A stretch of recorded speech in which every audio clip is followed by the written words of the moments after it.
अब देखिए आगे जो हम लोग पढ़ने वाले हैं ज्योमेट्रिक प्रोग्रेशन यानी जीपी की बात करने वाले हैं, ठीक है। हमने एपी एंड एचपी पढ़ लिया, अब हम पढ़ेंगे जीपी की बात करेंगे। ज्योमेट्रिक प्रोग्रेशन क्या होता है? बेस्ड ऑन मल्टीप्लिकेशन, मतलब इसमें जो होता है ये गुना के तौर पर आगे बढ़ता है, ठीक है। ये मल्टीप्लिकेशन पे बेस्ड होता है या फिर बोल सकते हैं डिवीजन पे, लेकिन डिवीजन भी एक तरह से क्या है, मल्टीप्लिकेशन ही है, ठीक है। जैसे कि मैं आपको बोलूं कि 1 2 4 8 16, ये क्या है आपके सामने एचपी में, सॉरी जीपी में, सब में क्या है 2 2 से गुना हो रहा है कि नहीं हो रहा है बताइए। जैसे मैं बोल रहा हूँ कि 1/2, अब 1 में 1/2 से गुना किया 1/2, 1/2 में 1/2 से करेंगे 4, फिर 1/4 में 1/2 से 1/8, फिर 1/16, ये क्या है, ये भी आपके सामने जीपी में है। मतलब कि ये क्या है, मल्टीप्लिकेशन के फॉर्म में आगे बढ़ता है या डिवीजन के फॉर्म में। यहाँ पे हमने क्या किया, 2 से मल्टीप्लाई किया, यहाँ पे सब में 2 से डिवाइड करते चले गए, ठीक है। तो ये किस पे बेस्ड होता है, तो ये आपके बेस्ड होता है मल्टीप्लिकेशन पे या डिवीजन पे, ठीक है। ज़्यादातर आप बेस्ड ऑन मल्टीप्लिकेशन इस चीज़ को समझिए। गुणोत्तर श्रेणी में ये जो सीरीज बढ़ता है ना, उसको बोलते हैं। इसमें क्या है कि गुना होते हुए आगे बढ़ रहा है। एपी में क्या था कि जुड़ते हुए आगे बढ़ रहा था, ठीक है। इसमें क्या है, गुना होते हुए आगे बढ़ रहा है। क्लियर है चीज? तो ये बात आपको समझ में आ चुकी होगी, ठीक है। आगे बढ़िए। कह रहा है कि if A B C are in GP then A गुना भाग के, बी गुना भाग के, सी गुना भाग के आर ऑल्सो इन जीपी। इस कंसेप्ट को समझ लेना, बहुत इंपॉर्टेंट है। जैसे मैं बोलूँ कि 2 4 8, ये किस में है, जीपी में है ना। अगर मैं इसमें सब में 2 से गुना कर दूं तो 4 8 16, ये भी किस में हो जाएगा, जीपी में हो जाएगा। सब में 2 से भाग कर दूं यानी कि 1 2 4, ये भी किस में है, जीपी में ही है। मैंने क्या किया था कि इसमें लाने के लिए 2 से गुना किया था, यहाँ से ये लाने के लिए 2 से हमने क्या किया था, भाग किया था, ठीक है। क्लियर है चीज? इसमें हमने 2 से गुना किया, 2 से भाग किया, ठीक है। बात आती है कॉमन रेशियो की। कॉमन रेशियो क्या होता है, इस चीज को मैं आगे समझा रहा हूँ आप लोगों को, ठीक है। अब देखिए फर्स्ट टर्म अगर जीपी में ए है, कॉमन रेशियो आर है, मतलब कि आर मल्टीपल टाइम में वो बढ़ रहा है। तो देखिए अगर मैं बोलूँ आपसे यहाँ पे कि फर्स्ट टर्म ए है, तो दूसरा टर्म क्या हो जाएगा, इसमें आर से गुना हो जाएगा ए आर। तीसरा टर्म क्या हो जाएगा, तो फिर से आर में गुना ए आर स्क्वायर। उस तरह अगर मैं एन टर्म की बात करूँ तो ए इंटू आर के पावर n-1 होगा कि नहीं होगा। तो वही यहाँ पे बोला कि T N is equal to A R का पावर n-1, याद रखिएगा। और ये जो आर होता है वो क्या होता है, कॉमन रेशियो होता है। समझ में आया, आर क्या होता है, कॉमन रेशियो, ठीक है। जैसे कि मैंने अभी बताया था आपको पीछे कि अगर suppose that A B and C GP में है, तो कॉमन रेशियो निकालना है ना, तो बी अपॉन ए, मतलब दूसरी संख्या में पहली संख्या से भाग दे दो, बराबर होगा किसके, सी अपॉन बी के। मतलब प्रत्येक दूसरी संख्या में अगर पहली संख्या से भाग दे दोगे, यानी कि T N plus 1 upon T N is equal to R. यानी आप बोल सकते हो यहाँ पे कि टी एन प्लस 1 अपॉन में टी एन से भाग देंगे तो क्या निकल के आएगा, आर निकल के आएगा। दूसरे टर्म में अगर आप, सॉरी यहाँ से आप उल्टा कर दिए हम लोग, बी अपॉन ए था ना, बी में अपने को किससे भाग देना था, ए से, ठीक है। हाँ बिल्कुल सही था, टी एन प्लस 1 में अपन भाग देंगे किससे, टी एन से, ठीक है। आर निकल के आ जाएगा। देखिए 4 में अगर 2 से भाग देंगे 2, 8 में 4 से भाग देंगे 2, यानी इनका कॉमन रेशियो कितना रहा है, 2 का रहा है, यानी 2 के मल्टीपल में ये आगे बढ़ रहा है, ठीक है। ये चीज़ क्लियर हो गया आप लोगों को, है ना। यहाँ मैंने आपको समझा दिया कि टी एन बराबर क्या होता है, ए इंटू आर का पावर n-1। क्लियर है, ए आर स्क्वायर ए आर का पावर n-1 हो गया। क्लियर है ये चीज़? ये कहाँ से निकल के आया, ये बात मैंने समझा दी आपको। ये सीरीज मैंने बताया, पहला टर्म ए है, दूसरा ए इंटू आर, तीसरा ए आर स्क्वायर, चौथा ए आर क्यू। उस तरह एनवा पद क्या होगा, ए इंटू आर का पावर n-1, और ये फॉर्मूला आपके सामने है, ठीक है। ये तो फ्रॉम फर्स्ट से है, इस तरह से अपन लास्ट से भी करेंगे, लास्ट से भी देख लो आप लोग। अगर बात कर लेते हैं लास्ट से बात करते हैं, है ना। तो लास्ट वाला क्या है, अगर लास्ट वाले टर्म को अपन n मान लेते हैं तो उसका पहले वाला क्या होगा, उसमें r से भाग दे देंगे तो पहले वाला आ जाएगा, यानी कि l अपॉन आर। उसी तरह कर सकते हैं l अपॉन आर स्क्वायर। तो उस तरह टी एन डैश क्या हो जाएगा, तो l अपॉन, तीसरा टर्म था तो l अपॉन आर का पावर 3-2, एनवा टर्म क्या हो जाएगा, l अपॉन आर का पावर n-1। तो अगर मैं बोलूँ कि फर्स्ट इंटू सेकेंड कर दो, फर्स्ट इंटू सेकेंड कर दो, सेकेंड दोनों गुना कर दें, यानी कि T N into T N dash कर देते हैं, तो क्या आएगा? एक तो अपने पास क्या था, ए इंटू आर का power N minus one into L upon A into R का पावर एन माइनस वन, ये कट गया क्या? तो आपका क्या निकल गया? ए इंटू एल निकल गया, यानी फर्स्ट इंटू लास्ट। अब इस चीज़ को आप ऐसे समझ सकते हो, इस चीज़ को आप ऐसे समझ लो, थोड़ा सा मैं इसको इधर रखता हूँ, समझो।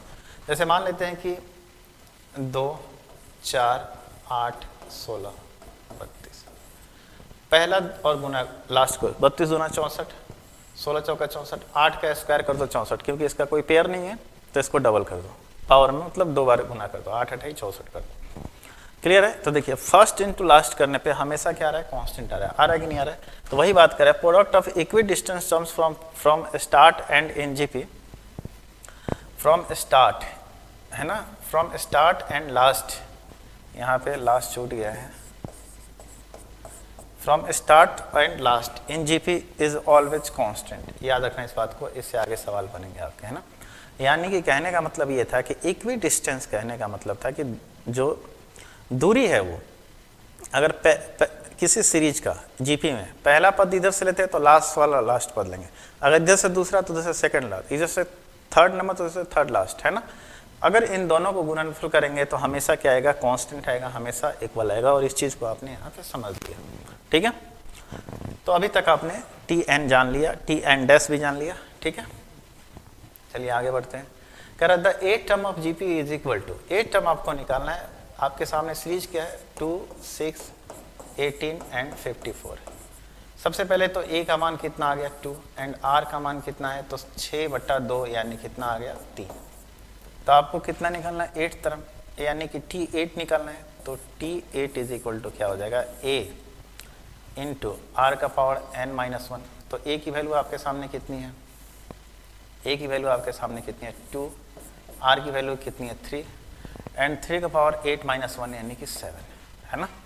तो 3 का पावर 7 कितना हो जाएगा? देखिए 27 तिया 81, 81 तिया 243। चलिए यहाँ पे देखिए कैसे करेंगे इस चीज़ को। 3 को अपन 7 बार गुना करना है ना, तो आप इस चीज़ को लिख सकते 2 गुने 3 गुने 3 गुने 3 गुने 3 गुने 3 2 5 7। अब देखिए इन सबको तो गुना नहीं करोगे ना, है ना। सुनो, 3 3 का 9, 9 3 27, 27 का यूनिट डिजिट कितना आएगा? 7, 7 3 का 21, 1 में फिर 3 से 3, फिर 3 3 का 9, 9 9 3 27, और 7 दूना 14, अंत में 4 आएगा। और इस हिसाब से हम बाकी गुना किए बगैर 4374 आपका आंसर ले लिया। क्यों? क्योंकि यहाँ से हमने यूनिट डिजिट निकालना सीखा है। इकाई स्थान को भी गुना करके आप आंसर फाइंड आउट कर सकते हो, ठीक है।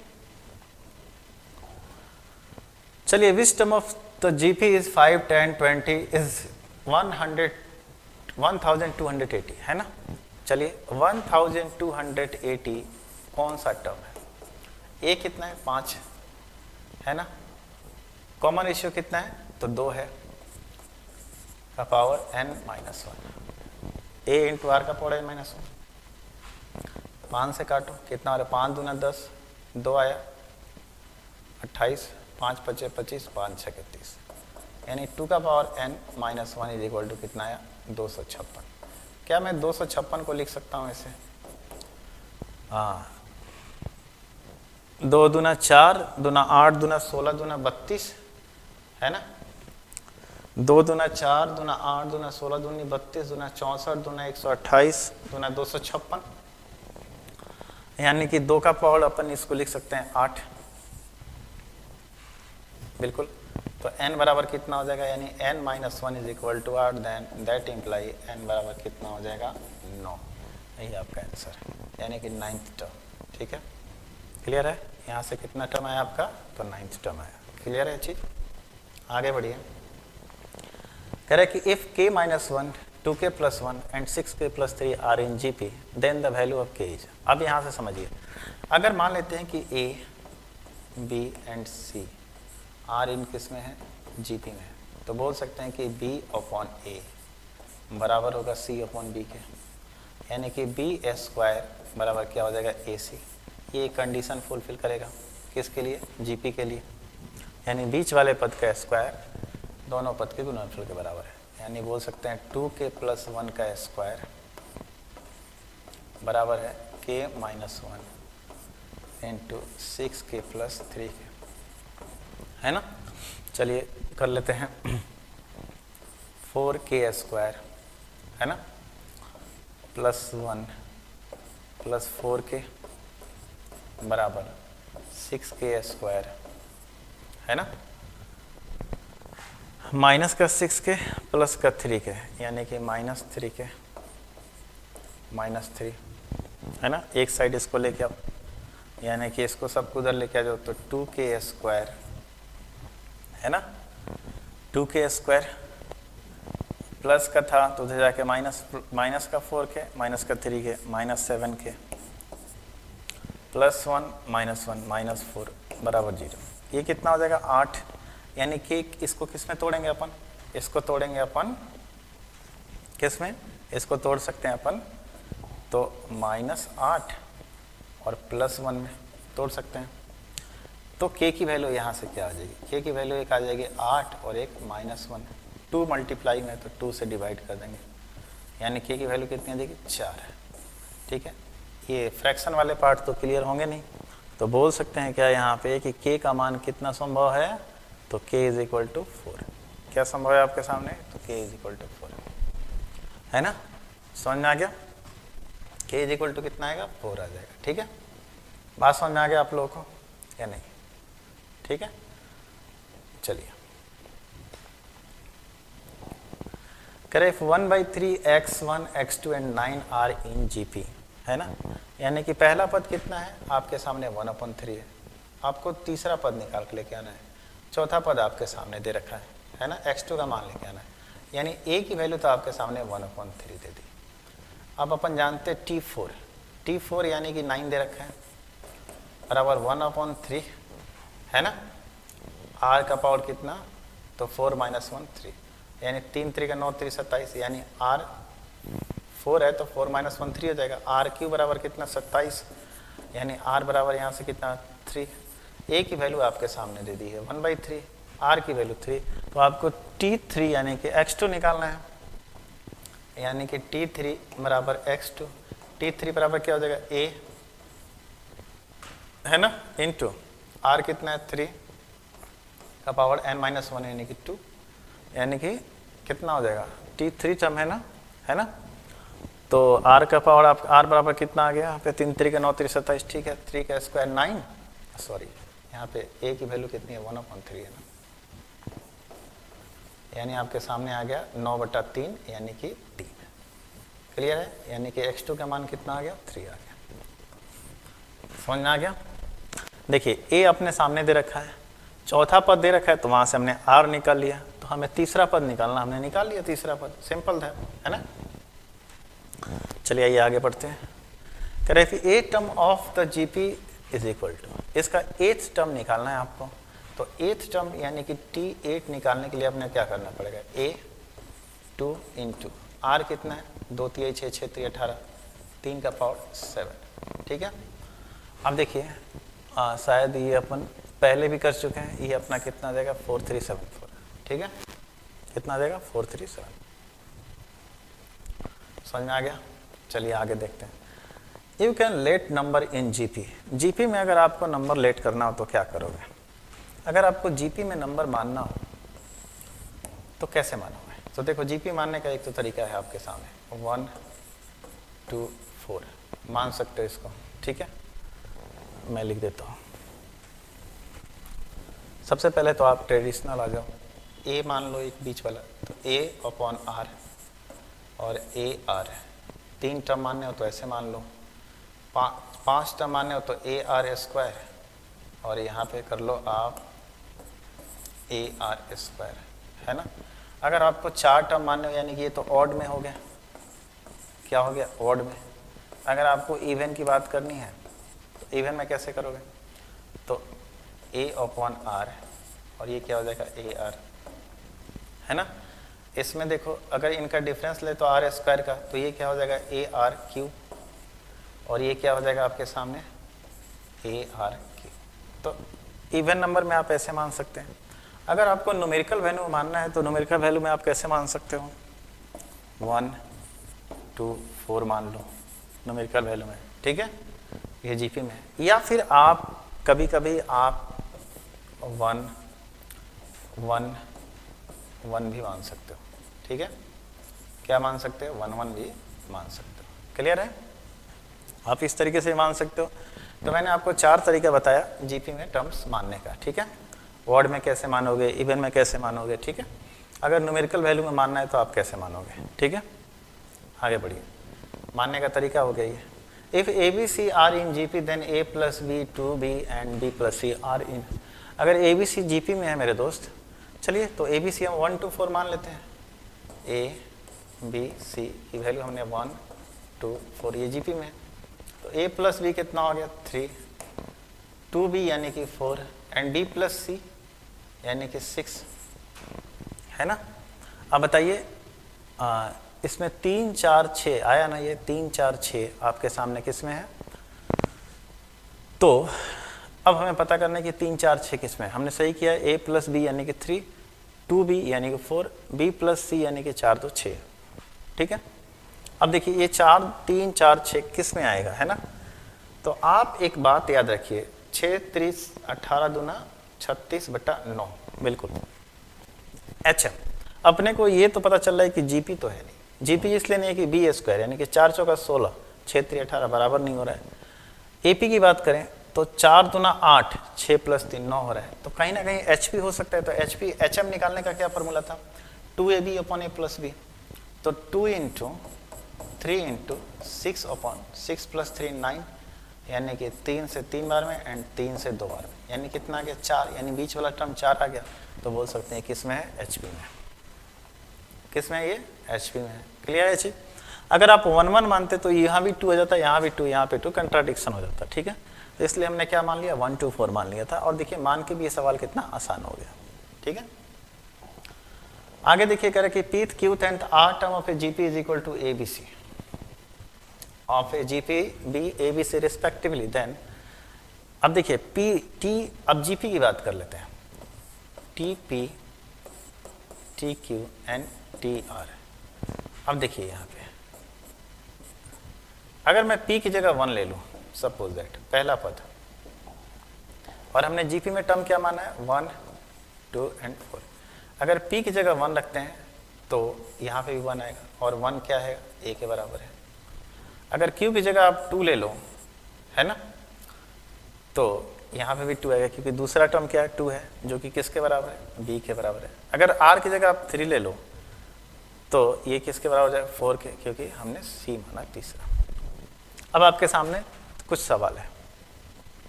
a की वैल्यू कितनी है 1, 1 का पावर कितना है, कुछ भी रहे 1 ही आएगा, है ना। a की वैल्यू 1 है, ठीक है। a का पावर कुछ भी रखे q minus R, q minus R करेंगे, कुछ भी रखो 1 ही आएगा। b की वैल्यू कितनी है 2 है, 2 का पावर कितना है r माइनस पी, यानी कि r में से p घटाओ, यानी 2 आ गया। तो 2 दूना कितना हो गया 4, है ना। एंड c का पावर कितना है p माइनस क्यू, c बराबर कितना है 4 एंड p माइनस क्यू, यानी कि बोल सकते हैं 4 का पावर में -1 आ जाएगा, यानी ये कट के कितना हो गया 1। तो बोल सकते हैं आपका आंसर कितना हो जाएगा 1 हो जाएगा। क्लियर है। देखिए यहाँ पे मानने का भी तरीका अपने को समझना चाहिए, बहुत आसान होता है, ठीक है।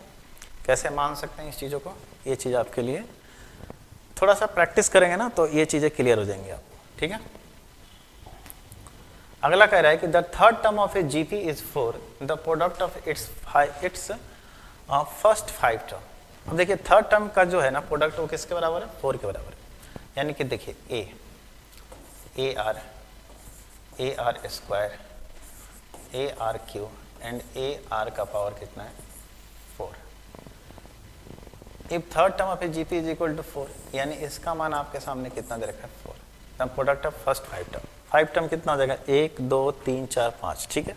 सबको गुना करेंगे तो a का पावर कितना हो जाएगा 5 इंटू r का पावर कितना हो जाएगा 1 2 3 3 3 6 और 4 10।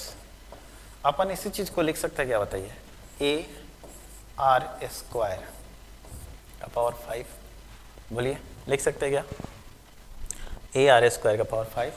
देखिए 5 5 दूना 10, a r स्क्वायर की वैल्यू कितनी दे रखी है 4, यानी आपके सामने कितना होगा 4 का पावर 5, यानी 4 5 बार गुना होगा, है ना। तो 4 चौका 16 चौका 64, 64 चौका 256, 512 1024, 4 चौका 16, 16 चौका 64, 64 चौका 256, है ना, 256 चौक 4 चौका 16 चौका 64 256 512 आ रहा है क्या, 5 दूना 10 5 इज 4, है ना। 4 गुने 4 गुने 4 गुने 4, 4 चौका 16 16 16 256 256 इंटू 4 1024, ठीक है, ठीक है, क्लियर है। आइए आगे बढ़ते हैं। करें A B C D are in G P, A का पावर एक्स, बी बराबर बी का पावर वाई बराबर सी का पावर जेड बराबर डी का power W, then X Y Z are in, है ना। कह रहे A B C D are in किस में, जीपी में है। तो देखिए जीपी में है ए बी सी डी, तो आपसे पूछ रहा है एक्स वाई जेड डब्ल्यू किस में है। चलिए ए बी सी डी को हम जीपी में कैसे माने, 2 मान लो, ए बी 4, सी 2 4 8, डी किसके मान लो ए बी सी डी, है ना, डी मान लेते हैं 16। अब आप इसमें से पुट करो, यानी बोल रहा है कि 2 का पावर x बराबर है 4 का पावर y बराबर है 8 का पावर z बराबर है 16 का पावर कितना w का, ठीक है। अब एक बात सोचो आप, मैं यहाँ से क्या कर सकता हूँ, ये बराबर कब होंगे, जब मैं बोल सकता हूँ यहाँ से, सोचो एक बार के लिए, जब मैं बोल सकता हूँ कि अगर 16 के पावर में, अगर मैं बोलूँ कि 16 के पावर में अगर मैं 1/4 रख दूँ, 8 के पावर में 1/3 रख दूँ, 4 के पावर में 1/2 रख दूँ, एंड 2 के पावर में 1 रख दूँ, तभी तो बराबर होंगे ना। यानी कि 16 का 1/4 ले लें, 4th रूट यानी 2 आ जाएगा, 8 का 1/3 2 आ जाएगा, 4 का 1/2 2, यानी कि यहाँ से आपके सामने x की वैल्यू कितनी आई 1 आई, y की वैल्यू कितनी है 1/2, z की वैल्यू कितनी आई 1/3 एंड w की 1/4। अपन जानते हैं कि 1 2 3 4 किस में होता है, AP में होता है, तो 1 1/2 1/3 1/4 किस में हो जाएगा, HP में, क्योंकि यही तो आपके सामने x y z की वैल्यू आ रही है ना, x y z और w की वैल्यू, क्लियर है। अपन जानते हैं 1 2 3 4 किस में होता है, AP में होता है, देन 1 1/2 1/3 1/4 किस में होगा, HP में होगा, ठीक है, क्लियर। अब sum of n terms of in GP, sum of n terms GP में अगर निकालना है अपने को, तो देखिए कैसे निकलेगा sum of n terms in GP. Sum of n terms GP का फॉर्मूला क्या होता है, a इंटू आर का पावर n-1 अपॉन r-1, जब r की वैल्यू 1 से बड़ी हो, जब r की वैल्यू 1 से छोटी हो, ठीक है। जब यहाँ पे r की वैल्यू 1 से छोटी है और a upon 1 - r, sum of infinite term का जो योग होता है a अपॉन 1 - r, जब r की वैल्यू आपके सामने क्या है, लेस देन 1 है। इस बात को समझना है, यहाँ से r की वैल्यू क्या है, लेस देन 1 है। सम ऑफ इनफाइनाइट टर्म्स, अगर r की वैल्यू ग्रेटर देन 1 होती तो क्या होता, सोचो एक बार के लिए। जैसे मैं बोलूँ यहाँ से ये 1 2 4 8, यहाँ पे r की वैल्यू कितनी है और इनफाइनाइट तक सम करना है। सोचो r की वैल्यू तो 1 से बड़ी यानी कि 2 है, r यहाँ पे 2 है ना, जब इन नंबर का आप जोड़ करोगे तो ये क्या आ जाएगा, ऑलरेडी इनफाइनाइट आ जाएगा। लेकिन अगर यही रहता है यहाँ पे 1 1/2 1/4, अब देखिए 1, अब 1 से छोटा, फिर इससे भी छोटा, अब इस तरीके से जब यहाँ पे अब r की वैल्यू अगर आप पूछेंगे तो r की वैल्यू यहाँ पे कितनी है, तो 1/2 है, ठीक है। तो इस कंडीशन में जब r की वैल्यू लेस देन 1 होती है तो इसका सम क्या होता है, a अपॉन 1 - r, जो कि कोई ना कोई फाइनाइट टर्म देगा, कोई ना कोई क्या देगा, फाइनाइट टर्म देगा, क्योंकि ये तो इनफाइनाइट हो जा रहा है ना जब r की वैल्यू ग्रेटर देन 1 हो रही है। फाइनाइट होने के लिए आपको r की वैल्यू क्या होनी चाहिए, लेस देन 1 होनी चाहिए।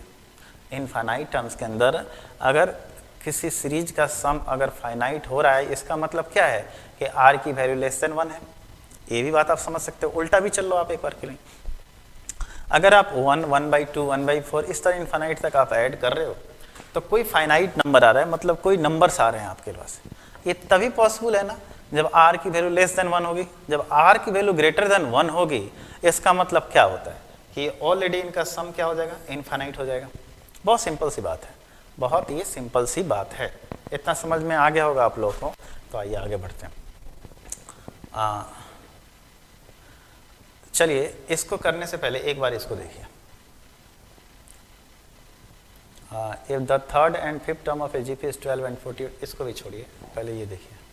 हाँ, ये चीज़ देखिए, करेंगे find the value of x if 1 4/x 16/x square is a finite number. ठीक है, इज अ फाइनाइट नंबर। अब ये इनफाइनाइट तक सम कर रहे हैं और कह रहा है कि इनका जो सम है वो किसके बराबर आ रहा है, एक फाइनाइट नंबर के बराबर आ रहा है। तो फाइनाइट नंबर कब आएगा, जब r की वैल्यू लेस देन 1 होगी। याद रखिएगा। तो पूछ रहा है आपसे x का मान क्या होगा, तो बताइए इसका r कितना होगा। तो 4/x/1, यानी r बराबर यहाँ से कितना हो गया, 4/x।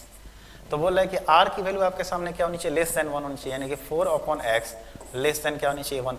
तभी तो इनका योग क्या होगा, फाइनाइट आएगा, यानी कि 4 क्या होगा, x से छोटा होगा, यानी कि x लेस देन किससे होगा, सॉरी x का मान ग्रेटर देन 4 होगा कि नहीं होगा बताइए। यानी कि x का मान 4 से आपके सामने बड़ा होगा। जब x का मान 4 से बड़ा होगा तभी तो इनका रेशियो जो है ना 1/, यानी कि 0 और 1 के बीच में आएगा। तभी तो इनका सम करने से फाइनाइट नंबर आएगा। अगर सोचो आपकी 4 हो जाए तो कॉमन रेशियो 1 हो जाएगा, यानी कि सभी टर्म बराबर होंगे तो इनफाइनाइट नंबर्स का भी सम इनफाइनाइट हो जाएगा। अगर मान लेते हैं कि इसका मान 4 से छोटा हो जाए, जैसे 2 हो जाए, तो कॉमन रेशियो कितना हो जाएगा, 2 हो जाएगा ना। x का वैल्यू 2 रखेंगे, 2 फिर आगे बढ़ता चला जाएगा और फिर इनको योग करेंगे तो भी इनफाइनाइट पहुंच जाएगा। यानी x का मान 4 से बड़ा होगा तभी तो कॉमन रेशियो जो हमारा आएगा वो 1 से छोटा होगा ना।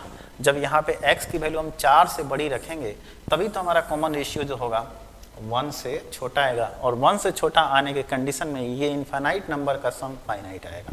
मैं यही चीज़ समझाना चाह रहा था आप लोग। अब जो हमने 2 सवाल छोड़े थे उसको कर लेते हैं। हाँ, ये सवाल आपका था। The 4th, 7th and 10th terms of A GP are in. अब देखिए 4th term, 7th term and 10th term, यानी कि जैसे देखिए 1, 2, 4, 8, 16, 32, 64, ये किसमें है, 3, 3, 6, 1, 7। 4th टर्म आपका कितना है, 8 है। फिर 7th टर्म कितना है, 4th, 7th एंड 10th 64। चलिए 128, 256 और 512 कर देते हैं। 128, 256 एंड 512, ये 10वां टर्म है।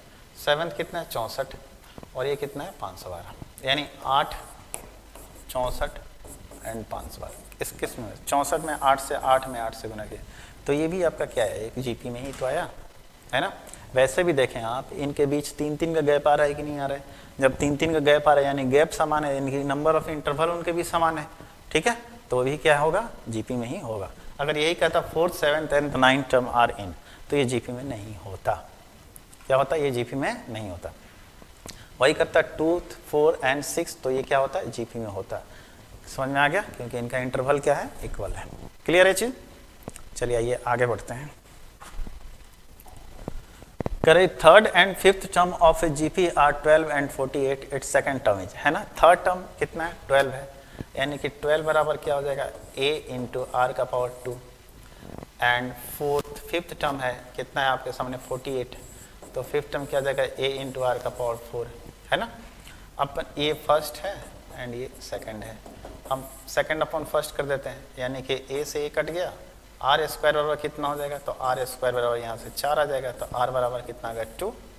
आर बराबर 2 रख लेते हैं, तो ए की वैल्यू कितनी आ जाएगी, आर बराबर 2 रखने पे ए की वैल्यू कितनी आ जाएगी, यहाँ से आर बराबर आप 2 रखते हो तो 2 का पावर 4, 4 इंटू 3, यानी इस हिसाब से ए की वैल्यू कितनी आ जाएगी, 3 आ जाएगी क्या। तो आपसे पूछ क्या रहा है, 12 and the second term is क्या होता है, a इंटू आर, यानी कि 2 3 कितना हो गया, 6, यानी आपका सेकंड टर्म कितना हो गया, तो 6 हो गया। देन द सेकंड टर्म आपसे पूछ रहा है तो सेकंड टर्म कैसे निकालेंगे? तो सेकंड टर्म क्या होता है आपके लिए? 3 2 जा कितना 6। सेकंड टर्म यानी कि T2 क्या होता है? A into R. A into R कितना हो जाएगा? 2 3 6। क्लियर है? सेकंड टर्म आपका 6 आ गया। ठीक, चलिए ये हो गया था अपना। कह रहा है कि the sum of 6 term of the GP 1 1/2 1/4 1/8 है ना। यहाँ पे A कितना आपके सामने? तो 1 है। R कितना है? तो 1/2/1 यानी 1/2। ठीक है, चलिए अपने को सम ऑफ 6 टर्म निकालना है। तो A इंटू है ना, R की वैल्यू 1 से छोटी है यानी 1 माइनस 1/R का पावर कितना हो गया? 6 अपॉन में 1 माइनस 1/R। R कितना? 1/2 है ना। ठीक है, A की वैल्यू कितनी है आपके सामने? 1 है। तो A की वैल्यू आप यहाँ पे 1 डाल लो। मिटाता हूँ। 1 इंटू 1 तो हो गया, 1 माइनस 6 अपॉन 1 माइनस 1/2। ठीक है, 2 का पावर 6 कितना होता है? 64। 64 में से 1 गया कितना बचेगा? 63 यानी कि 63 अपॉन 64 इंटू 1/2 भी है नीचे। ये कितना हो गया? 32 यानी 63/32। समझ आ गया? तो ये फार्मूला हमने यहाँ पे लगाया था, जो फार्मूला मैंने आपको थोड़ा देर पहले यहाँ पे पढ़ाया था, वही फार्मूला हमने यहाँ पे क्या किया? यूज किया। कौन सा फार्मूला मैंने आपको बताया था? दिखा दो एक बार। ये R की वैल्यू क्या थी? 1 से छोटी थी तो 1 माइनस R का power n upon 1 minus R। यहाँ पे A कितना है? 1 है ऑलरेडी। ठीक है, समझ में आ गया ये चीज़ आप लोगों को? चलिए आपके सामने अगला है। ये 6 का पावर 1/2 इंटू 6 का पावर 1/4 इंटू 6 का पावर 1/8 इनफाइनाइटम। ठीक है, चलिए देखिए अब एक बात सोचिए, 6 के पावर में सबका आधार से में तो पावर क्या हो जाएगा? ऐड हो जाएगा, यानी कि 6 का पावर आप बोल सकते हैं यहाँ पे 1/2 प्लस 1/4 प्लस 1/8 इनफाइनाइटम। अब यहाँ पे आप क्या देख रहे हो कि जो कॉमन रेशियो कितना आ रहा है? 1/2 आ रहा है। फर्स्ट टर्म कितना है? 1/2, तो यानी कि 6 का पावर जीपी में आ रही है। ये कैसा टर्म बन रहा है आपका? जीपी में बन रहा है ना। चलिए A यानी कि 1/2 1 माइनस 1/2 है ना।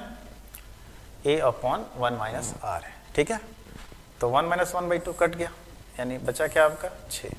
आपका आंसर कितना हो गया? 6 हो गया। क्लियर है चीज? समझ में आ गया? आगे देखिए, कह रहे 1 माइनस 1/3 प्लस 1/3 स्क्वायर, ये भी इनफाइनाइटम है। तो देखिए अपन इसको लिख सकते हैं क्या? 1 प्लस माइनस 1/3 प्लस 1/3 का स्क्वायर प्लस माइनस 1/3 का क्या है? क्यूब है। ठीक है, इनफाइनाइट। ये कैसा टर्म आ रहा है? जीपी में आ रहा है। प्रत्येक टर्म में माइनस 1/3 क्या हो रहा है? मल्टीप्लाई हो रहा है। ठीक है, बात समझ में आ गया? जैसे देखिए माइनस 1/3 अपॉन 1 माइनस 1/3 का स्क्वायर अपॉन माइनस 1/3 का स्क्वायर माइनस 1/3 कितना आ गया? 1/3 आ गया। यानी यहाँ से आपके सामने A कितना आ रहा है? A आ रहा है 1 एंड R क्या आ रहा है? माइनस 1/3 आ रहा है ना ये चीज़। ठीक है, तो A अपॉन यानी 1 upon sum of infinitum 1 minus 1/R। तो माइनस माइनस क्या हो जाएगा? प्लस, यानी 3 एकम 3 और 1 4, 3 ऊपर चला जाएगा और आपका क्या आ जाएगा? 3 बटे 4। आपका आंसर कितना हो गया? 3/4। क्लियर है? अच्छी समझ में आ गया? चलिए आइए आगे बढ़ते हैं। कह रहे यदि y is equal to X X square X cube infinitum है देन x बराबर क्या हो जाएगा? ठीक है, इनफाइनाइटम का सम है तो यहाँ पे जो x है ना, जो कॉमन रेशियो आपका आएगा लेस देन 1 है। ठीक है, खैर कोई नहीं, x अपॉन सम ऑफ इनफाइनाइटम, ठीक है, जो कि y के बराबर है, x अपॉन 1 माइनस x ही होगा, है ना। अपने को x का मान लेके आना, चलिए गुना कर लेते हैं, यानी y माइनस वाई एक्स बराबर x, इसको उधर लेके चले जाइए, यानी y बराबर क्या होता है? x plus Y X. यहाँ से हम क्या कर सकते हैं?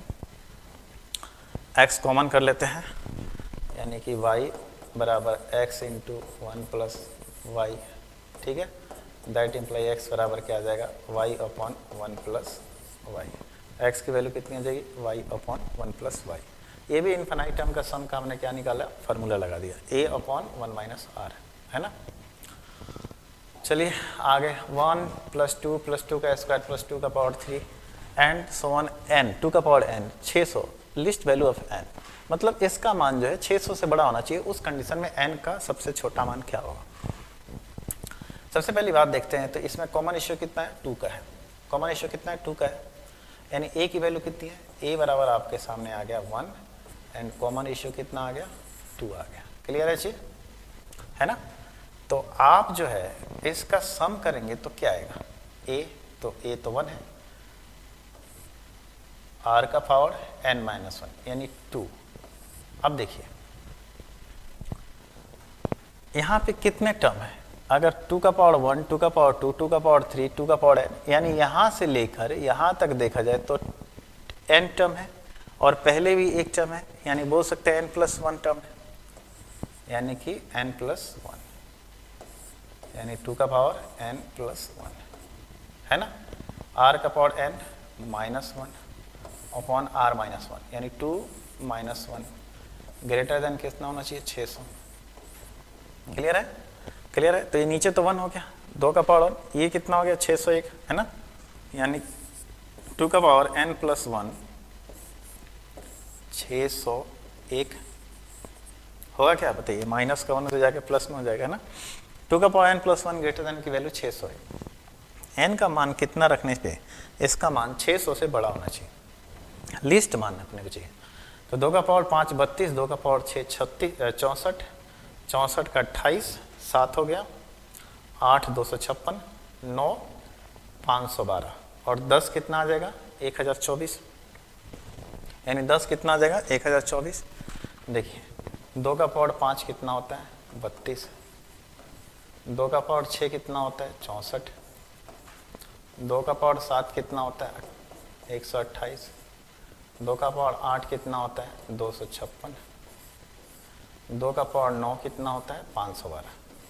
लेकिन 512 600 से 1 से छोटा है ना अभी, तो 2 का पावर अपने क्या करना होगा 10, यानी कितना आ गया 1024, यानी n वो जो नेचुरल नंबर है उसका मान हमें, यानी कि इस टोटल की वैल्यू कितनी रखनी होगी 10, यानी इस टोटल का मान किसके बराबर होना चाहिए 10, यानी कि n+1 बराबर 10, इट मीन्स n बराबर कितना होना चाहिए 9, यानी बोल सकते हैं कि लिस्ट 9 रखेंगे तब इसका मान, हालांकि इसके आगे जाओगे तो बड़ा ही बढ़ा जाएगा, लेकिन अपने को लिस्ट वैल्यू ऑफ n चाहिए, है ना।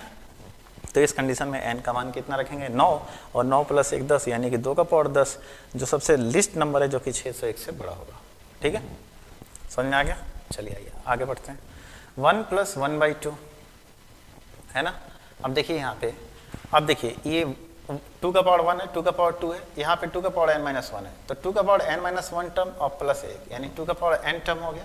कितने टर्म हो गए, अगर देखा जाए यहाँ से लेकर यहाँ तक टर्म्स की संख्या कितनी होगी, यहाँ से लेकर यहाँ तक टर्म्स की संख्या हो गई n टर्म, क्योंकि 2 के पावर 1 से शुरू हो रहा है, 2 का पावर n-1 तक जा रहा है, यानी यहाँ से लेकर यहाँ तक तो n-1 टर्म और एक टर्म ये, यानी कि n टर्म। चलो ठीक है, और इसका कॉमन रेशियो कितना रहा अपने पास 1/2 आ रहा है ना।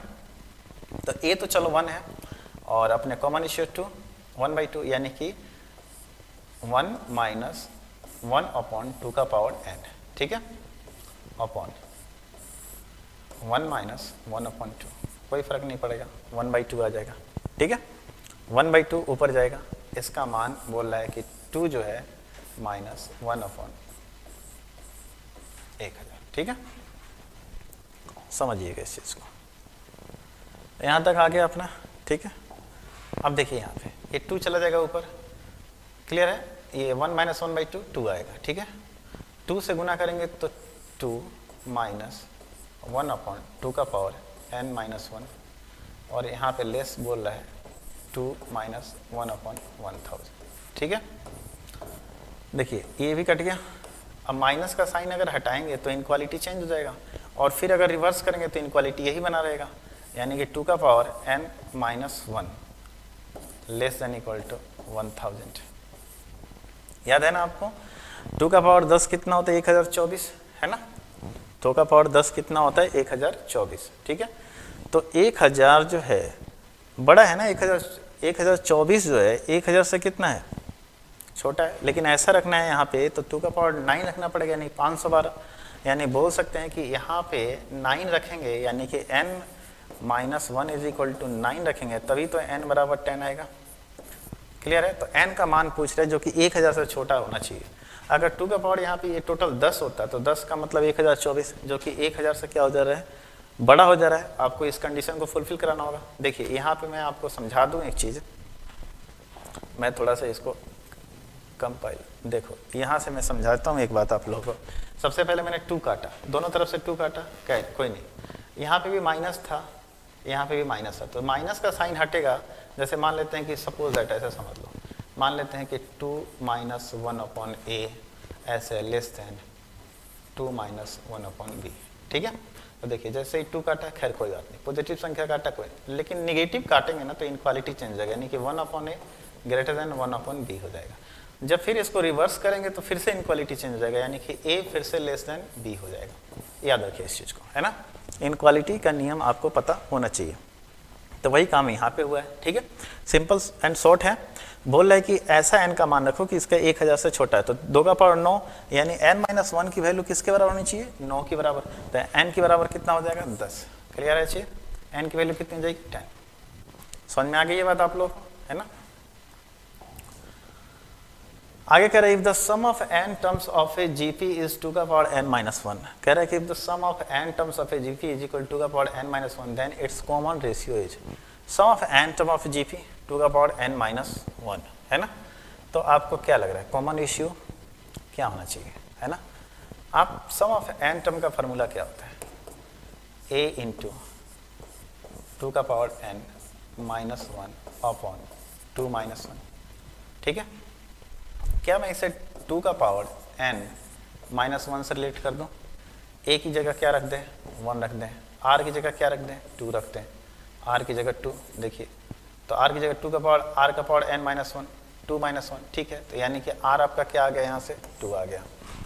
सिंपल है, अपन रिलेट कर दिए, बस रिलेट करने a इंटू 2 का पावर n-1/2-1 आ गया, ठीक है। हमने क्या किया, a की जगह 1 रख दिया, कोई फर्क पड़ेगा नहीं। जैसे मैं इसी चीज़ को ऐसे लिख देता हूँ 1/2-1, क्या फ़र्क पड़ा, कोई फ़र्क नहीं पड़ा, है ना। 1 से गुना कर दिया, 2-1 से भाग कर दिया, 1 से भाग कर दिया, कोई फ़र्क नहीं पड़ा। तो आपका यहाँ से r की वैल्यू कितनी आ गई, तो r की वैल्यू आ गई आपकी 2। क्लियर है। आगे देखिए आप, कह रहे the ratio of the sum of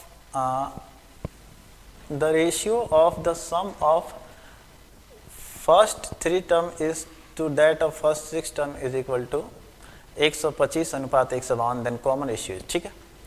सबसे पहले 6 टर्म का सम का कितना आएगा, 3,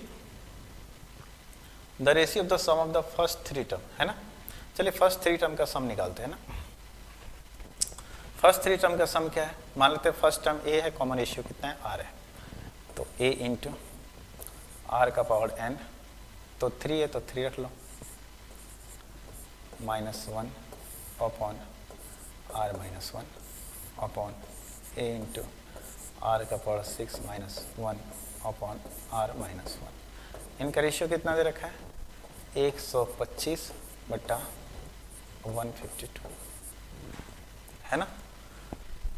तो 5 2 7 1 8, नहीं चलो ठीक है कोई बात नहीं, a से ये कट गया, s से ये कट गया, ये r³ -1 है, r का पावर 6 -1, तो अपन बोल सकते हैं इसको नेक्स्ट स्टेप में अगर देखा जाए तो मैं इसको क्या लिख सकता हूँ, 1/1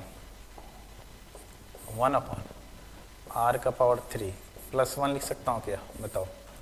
ये a² - b² के फॉर्म में a + b × a - b बराबर कितना हो गया, 125/152, है ना। इसको रिवर्स कर दो, यानी कि r³ + 1 बराबर क्या लिख सकते हैं अपन, 152/125। इसको ले आके उधर घटा दो, इसको लाके उधर घटा देते हैं, यानी बोल सकते हैं r³ बराबर कितना हो जाएगा, 152/125 -1। 125 में से 152 जाए कितना हो जाएगा, 27/125, है ना। यानी r बराबर कितना हो जाएगा, तो ये 3/5 का कितना हो जाएगा, होल क्यों, यानी r बराबर आपके सामने कितना आ जाएगा, 3/5 आ जाएगा। क्लियर है। तो r की वैल्यू आपके सामने कितनी आ गई, 3/5, ठीक है। आर की वैल्यू आपकी कितनी आ गई 3/5।